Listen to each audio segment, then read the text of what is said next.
Tere, mina olen Ingrid Maadvere ja täna ma näitan teile, kuidas Quizizest otsida teste ja küsimusi. Alati ei pea kõike ise looma, päris palju on ka valmis tehtud. Ma olen Quizize keskkonda juba sisse loginud ja siin üleval on kohe otsinguaken, kuhu ma võin siis näiteks kirjutada selle sõna, mida ma siis otsida tahan. Näiteks lauseliigid.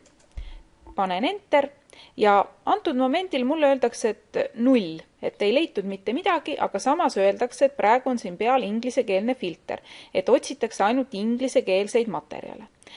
Ma saan seda muuta, ma saan valida siit more ja paneme siis inglise keele asemel, otsime üles eesti keele ja vaatame, kas siis see otsing muutub paremaks. Nii Estonian, võtame English üldse ära. Ma saaksin ka valida, et kui palju küsimusi seal üldse sees on ja kas ta on quiz või on ta selline tund, et nüüd on uus tüüp tund siin sees. Paneme apply ja näete, hoopis rohkem võimalusi tuli. Ja kuidas siin ma neid siis vaadata saan, et kui ma lähen selle testi peale, siis siin paremal pool näidatakse mulle ka kohe neid küsimusi, nii et ma ei pea isegi avama, vaid ma juba näen. Ja mida ma veel näen? Ma näen, et seda on mängitud 44 korda, et see on 8. kuni 9. klassi õpilastele.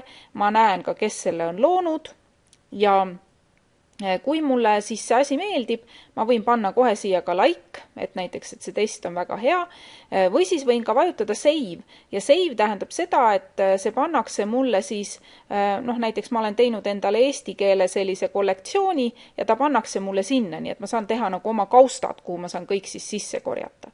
Nii et sellisel viisil saan ma siis otsida erinevaid teste.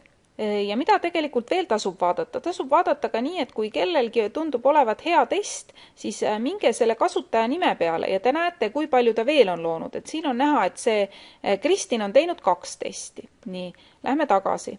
Ja et ta on õpetaja. Aga näiteks võtame Tea Meri.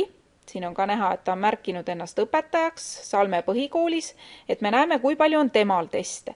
Nii et teinekord, kui õpetaja on juba teste rohkem loonud, siis siin on 35 testi tal, siis see on ka tegelikult kvaliteedimärk, et järelikult ta aktiivselt seda kasutab. Ja ma leian võib-olla midagi sellist, mida ma muidu otsida ei oskakski. Nüüd aga tegelikult on mul võimalik ka testi luues otsida küsimusi ja teste. Nii et ma klõpsan siia Create, teeme uue testi. Ma panen talle praegu katse nimeks, nii määrame, et ta on siis need maailmakeeled ja next. Ja kui ma nüüd siis hakkan siia küsimust looma, et siin on siis, praegu on siis need valikud on näha, et mida siin siis teha saab, siis siin üleval on selline koht nagu teleport. Ja enne kui ma üldse ise loon, siis kui ma klõpsan selle peale, ja näiteks nüüd tahaksin siis otsida, ma siin praegu ta otsib mulle muide minu pealkirja järgi juba ise, aga kujutame ette, et mind huvitab koondlause. Otsime koondlause järgi, panen selle, enter.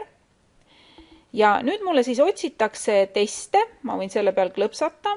Nii, ja nüüd ma siis loen küsimust. Nii, kui see küsimus mulle sobib, panen ma add ja see lisatakse minu testi. Ma saan siit testist kõik küsimused võtta, mida ma tahan, siis võtta järgmise testi, vaadata siit, kas mulle siit midagi sobib, klõpsan jälle add ja sellisel viisil, nii, lähme nüüd siit tagasi, sellisel viisil on mul testis juba küsimusi, mida ma võin kas sõnastust muuta või midagi vajadusel, aga et ma saan juba neid võtta, et ma ei pea neid alati hakkama ise välja mõtlema.